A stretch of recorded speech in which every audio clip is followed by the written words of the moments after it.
que c'est important et que la France a montré un joli visage et qu'il faut continuer et persévérer pour qu'effectivement, tout au long de la Seine, les habitants puissent se baigner, que ce soit sous les 37 ponts qu'on a vus ou bien plus loin. Je voudrais apporter quand même un point de nuance sur ce débat sur la Seine et c'est peut-être le grincheux du plateau. On n'a pas envie de nuance aujourd'hui. Non, mais je pense qu'en fait, la difficulté qu'on a sur ce sujet qui est la Seine, l'assainissement de la Seine, c'est la temporalité. Parce que, c'est-à-dire qu'en fait, aujourd'hui, la Seine est baignable, mais ce n'est pas certain qu'elle le soit dans les prochaines années. C'est-à-dire que quand on regarde les experts aujourd'hui qui nous expliquent justement qu'avec les orages, la multiplication des orages, la multiplication des dérèglements climatiques, ce n'est pas certain que les investissements colossaux qui ont été consentis jusqu'à présent pour la rendre baignable pour les Jeux Olympiques soient suffisants pour pouvoir sur la durée, le faire sur la durée. Mais il ne fallait pas les faire alors ?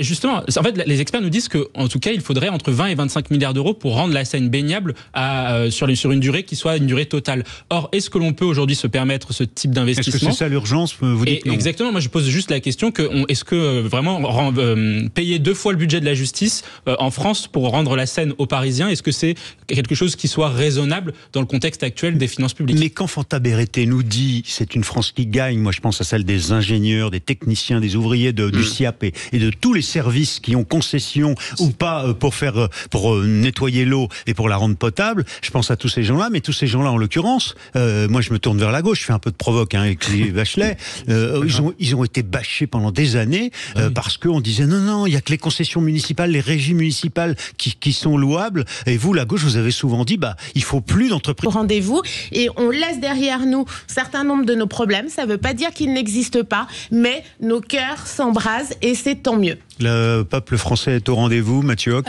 Oui, tout à fait. Non, mais le peuple français a toujours été au rendez-vous de tous les événements sportifs qui ont eu lieu en France. Mais là, ce que nous dit Fanta Berete, c'est qu'il y a un changement de ton. Moi, je pense pas. Bon parce que quand on regarde la Coupe du Monde 98, la Coupe du Monde de rugby 2023 ou l'Euro 2016 de football, les Français se sont toujours pris de passion pour leurs équipes nationales. Même quand on suit les Jeux Olympiques de Londres, de Rio, etc., on se souvient qu'il y avait quand même une certaine ferveur en France. Moi, je me souviens des fan zones aussi qui avaient été bien organisées et où justement les supporters français avaient communié avec leurs équipes nationales. Non, même au contraire, on a tendance à dire que justement après une compétition sportive, notamment celle de 1998, la Coupe du Monde, il y a une sorte d'euphorie dans le pays pendant plusieurs semaines, plusieurs mois. Même on parlait d'euphorie qui avait même porté Jacques Chirac, avait porté la cote de popularité de Jacques Chirac quelques mois encore après la Coupe du Monde de 98. Ça a toujours été le cas en France. Et les Français, pour moi, se prennent de passion parce que c'est un peuple qui est un peuple sportif. Alors, c'est un peuple. Mathieu Hoc, vous n'êtes pas d'accord, par exemple, avec l'éditorialiste du Figaro ce matin qui écrivait on ne reconnaît plus le pays, il y a un pays d'une autre nature qui a l'air de vouloir en effet chasser toute idée noire et surtout toute problématique artificielle pour pouvoir être simplement dans la fraternité. C'est naïf ou pour vous c'est pas particulier à aujourd'hui? Comment ça vous n'êtes pas d'accord avec l'éditorialiste du Figaro? Alors j'ai pas lu l'éditorial du Figaro, mais effectivement je suis pas d'accord avec il dit à peu près ça. Oui, exactement. Non, je suis pas forcément d'accord avec ce diagnostic. Je pense vraiment que ça a toujours été le cas. Aujourd'hui, dès que la France a regagné une compétition internationale et que ses équipes nationales sont engagées, les Français communient avec l'équipe nationale. Ça veut pas dire qu'effectivement les problèmes partent et les débats normalement doivent avoir lieu. Je pense effectivement que là où il y a un problème peut-être politique que peut-être soulève l'éditorialiste du Figaro, c'est que on a quand même aussi l'impression que parce qu'il y a les Jeux Olympiques, on peut plus poser des questions. On peut plus poser des questions de fond sur des sujets de débat public. Par exemple sur l'assainissement de la Seine. On peut plus poser de questions sur. On le fait, là, on vient de le faire. Oui, c'est pour ça que et moi je trouve que c'est tout à fait sain. Je pense que c'est tout à fait sain de le faire, de poser des questions sur l'organisation des Jeux Olympiques, de poser des questions sur les questions de sécurité. Séquence, on est dans autre chose. On est dans un engouement qui est célébrons ceux qui portent nos couleurs ou les autres d'ailleurs, mais qui réussissent des exploits sportifs magnifiques. Alexandra Spinner. Oui, alors moi je trouve que quand même le public français est toujours au rendez-vous à chaque grande célébration sportive.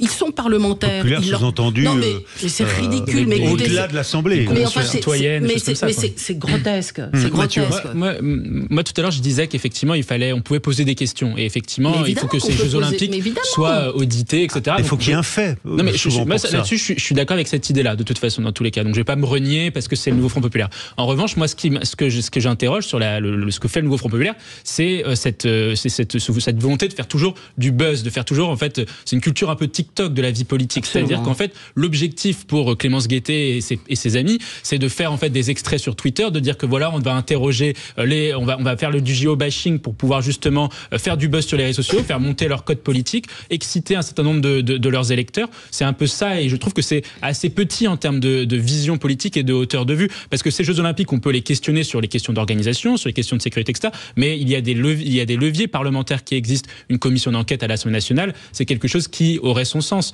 Mais pour l'instant, effectivement... Et qui arrivera peut-être, d'ailleurs. Et qui arrivera sûrement, parce que c'est légitime, tous les pays le font, c'est normal. Donc et surtout le message politique qui est envoyé par le Nouveau Populaire. Parce qu'ils sont quand même, il faut le rappeler, à contre-courant de l'histoire sur un certain nombre de sujets. Parce que sur l'organisation des Jeux Olympiques, ils disent justement il ne faut pas de sport business, etc. Mais le monde du sport tend vers ce modèle, c'est inéluctable, puisque c'est comme ça qu'on va former des grands champions. C'est parce que vous avez des entreprises qui s'impliquent, parce que vous avez des financements privés qui participent aux formations. Moi, j'ai été dans le centre de formation d'un club de foot en France, et évidemment que les entreprises soutiennent l'activité des formations des clubs sportifs. Sans les entreprises, c'est impossible. Donc la vision de la gauche qui est de rendre tout public, etc., ne fonctionnera pas pour faire une nation sportive. Il y a quelques heures, Sandrine Rousseau se félicitait sur un tweet du fait que Kylian Mbappé investisse avec Pierre-Antoine Capton dans un club de l'Ouest. Le Stade Malherbe de Caen. Le Stade Malherbe de Caen, voilà, de l'Ouest, du Nord-Ouest de la Normandie. Et elle s'en félicitait en disant le milliardaire lui amène de l'argent. C'était de l'argent privé. Donc là, il y a peut-être une contradiction. Mais ce que je comprends pas, vous seriez tous les deux députés, vous l'avez été, Fanta Berete, Alexis Bachelet, vous participeriez à une commission comme celle-là, alors même qu'auparavant vous avez voté des lois qui ont permis d'investir, d'ouvrir des marchés publics pour construire pour les JO. Mais je pense qu'il y a un temps pour tout, en fait, qu'il y ait une commission parlementaire qui est déclarée au bureau et que les parlementaires y participent, par exemple, après les JOP, il n'y a aucun problème pour moi. Sauf que là, en plus, il joue avec les mots. Donc, pour moi, il trompe et il crée de la confusion. Absolument. C'est-à-dire que pour les gens qui ne sont pas des habitués, cette espèce d'intransigeance de M. Mélenchon, tout le programme, ils savent très bien que c'est complètement dissuasif, et donc je pense qu'en réalité, M. Mélenchon prépare son face-à-face avec Marine Le Pen aux prochaines présidentielles. Moi j'ai une lecture qui est un peu différente. Je pense qu'Emmanuel Macron a fait une erreur politique en ne nommant pas justement, ou en ne demandant pas au Nouveau Front Populaire au soir du second tour de constituer une majorité, parce que l'argumentaire que donnait le président de la République... Mais ils ne sont pas majoritaires. Non, mais de constituer un gouvernement. Personne ne l'est. Le pays a besoin d'être gouverné quand même. Pour moi, il a fait une erreur politique parce que son argumentaire était de dire le Nouveau Populaire est en incapacité de pouvoir gouverner. Ce que moi je pense, puisque effectivement ils n'ont pas de majorité à l'Assemblée nationale. Sauf qu'il faut le démontrer aux yeux des Français. Il aurait fallu en faire la pédagogie. Effectivement, le démontrer. On les nomme. Soit ils se seraient pas mis d'accord, ce qui aurait été probablement le cas à l'époque. Et donc effectivement, ça démontre qu'ils sont en incapacité de pouvoir proposer un nom de Premier ministre. Soit on les nomme et effectivement après il y aura une motion de censure à l'Assemblée nationale et le Nouveau Populaire tombera. Mais pour ça, il faut en faire la démonstration. Donc je pense qu'il aurait dû faire, et comme ça, il n'aurait pas été accusé de déni démocratique. Et ça aurait été la situation finalement que l'Espagne a connue l'année précédente, où l'Union des droites était arrivée à la tête du Parlement. Ils étaient en majorité relative. Et c'est un Premier ministre de gauche.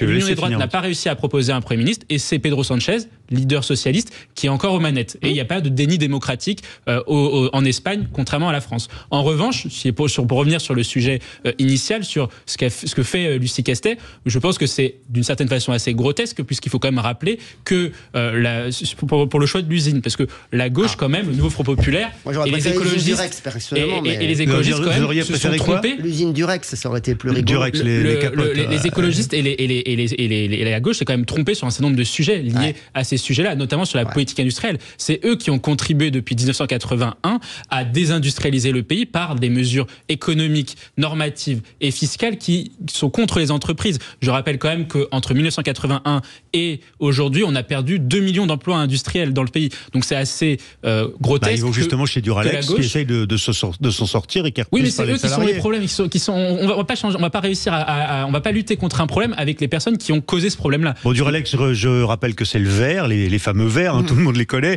Et Durex, c'est plutôt le caoutchouc. C'est pas mauvais non plus dans le caoutchouc.